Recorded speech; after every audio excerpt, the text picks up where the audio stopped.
Hi there, it's Lisa Barry from Lisa Barry Online, and in this video I'm going to be talking about ideal client. Now I know that this can be for some people, like I've done this a million times, this is so easy, I know who my ideal client is, and for other people it can just feel like a complete minefield because niching down and saying about an ideal client feels difficult and painful and complicated, and it feels like you're going to be leaving people out. And you want to say that your service or your product is great for everybody or great for 10 different types of people. You want to tell me that your ideal client is a man or a woman or somebody that ranges from the age of 12 to 203 and everything else. I've heard it all before. And I have a worksheet for you to work through that goes through certain questions, but I want to use this video to put some context to that, to put some context to the questions. So when we talk about our ideal client, it is really important because, it's not marketing bullshit. It's just being human. If you think that you will show up and talk to your 10-year-old child differently to the way that you'll speak to somebody your age or an older person, depending on where they are in life, what they're doing in life, what they're interested in. And you will find as a human being, when you're talking to a 10-year-old, you'll find different things to connect you both together, different things that you have in common to somebody, like I say, if you're talking to an older person. Different, you might tell different stories, you might share different things with them, and so that's it. It's understanding what we're doing. Is a lot of what I talk about is going internally and trusting your instincts and your intuition, but then we need to look outwards to our ideal client. So we need to find that connection between us and them, and that's the real magic. That's the challenge, in fact. And in our content, when we're talking directly about content, it's the use of language. So when we use our language, when we use their language to describe their problems, so instead of, you are an expert, right? You know what you do, you know how you help people. In your product or service, you are the expert. But what this can lead to when it comes to content marketing is a disconnect, because you have the additional knowledge and information and authority, which is what elevates you and allows you to be able to help the people that need your support. The flip side, the potential downside, the danger, the pitfall of that knowledge and information and authority that you have is that you are approaching these problems from a different perspective. They're not your problems. You're not in it. You're not experiencing it in that moment.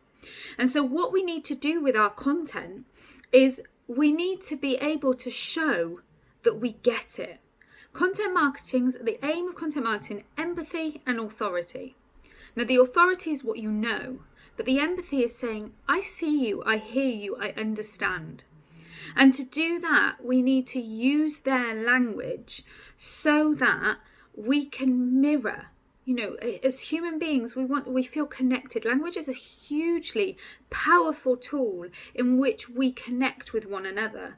Language is a skill to be able to talk to somebody in a language that they feel connected to, in a language using words, phrases, sentences and paragraphs that they might even write themselves when describing their lived experience. So a lot of the time when we talk about ideal client, people get stuck in the demographics. So that's the facts, like, how old they are, what sex they are, where do they live, home life. They get stuck in all those sort of like facts, and they either do those facts and they're like, okay, I know my ideal client. I know exactly how old they are, where they are, what they're doing. I know everything. Or they get stuck on the facts. Now, although there is real value in looking at those aspects because it paints the picture of a whole person, what I want you to consider from a mission-led point of view is we are going beyond facts. We are peeling the layer underneath. So within the worksheet that accompanies this video, there is a space where it's got that demographic information. But then what I ask you to do is to explore some other additional questions about your ideal client. And one of the first ones that I think is so super powerful, because it's about stepping into their shoes. And this is that your client is stood at a wishing well. So you picture this. Once you've done those fact questions, it's easier to picture this. So those kind of lead into this, but this is the juicy bit. This is where your content can become very elevated and very successful, because you're able to connect to where they are. So I want you to imagine that your ideal client is stood by a wishing well, and they have 3 coins, and they are going to wish for the things that they want in their life right now so much.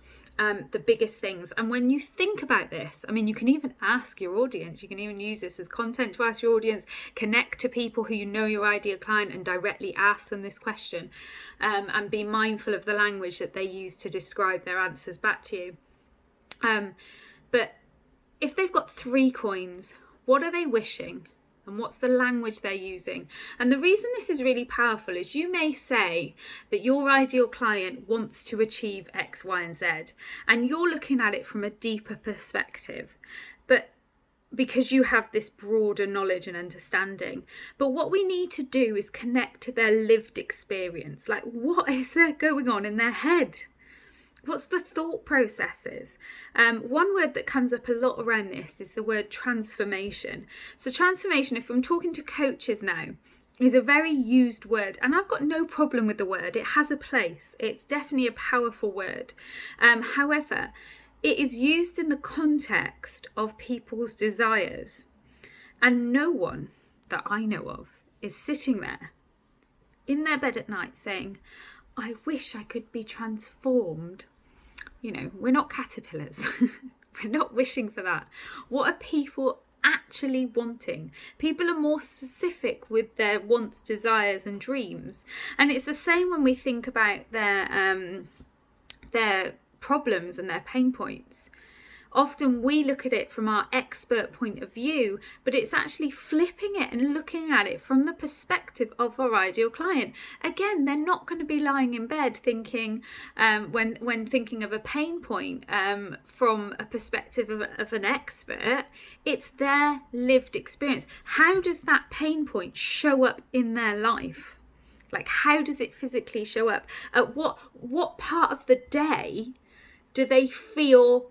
Does that pain point come into reality?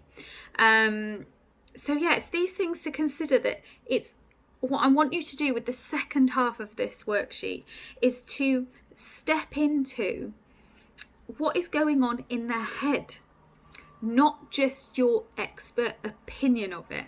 Another way to do this is to walk yourself through a day in their life. You can do that in a meditative way, or you can do that in a, through journaling. Or as I've talked to you before about when you journal, it can be a video journal, it can be an auditory journal, but just talking yourself through that day and recognizing when in the day they experience certain things. When are they going to be needing you? That's the point. When are they going to be thinking about the problem that you help? But the other side, and the last point that I want to make when it comes to the ideal client, is mission-led content is looking at your client from a whole point of view. So there will be moments in the day where they don't need you. There'll be moments in the day where they're thinking about things that have nothing to do with you and your business and what you provide and what you help, because they are a whole person. And there are certainly content marketing strategies out there that will teach you to just focus on the problem, not think about anything else, not say anything else, just talk problem, solution, outcome, and repeat. Now, I'm all for all those things. I'm all for talking about problems, solutions, outcomes. I'm all for repeating. But what I want you to get a sense of is who this person is as a human being, because mission-led content acknowledges that they are humans beyond just the problem that they have that you solve. And that's what I kind of want you to step. So when you're thinking of like, what are their 3 wishes, you may not be able to help with all of those 3 wishes. There may be things that are completely out of your influence, but it's understanding them, that everybody just wants to be seen and heard.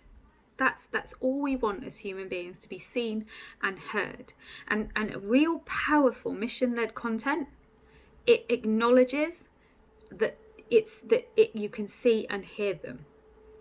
that's the power of mission-led content that goes beyond some of the other marketing techniques that are focused on simply delivering solutions. This is for people that want to create deeper connections with their audience, and that is what mission-led content is for. So as you go through this process, keep that in mind. Enjoy.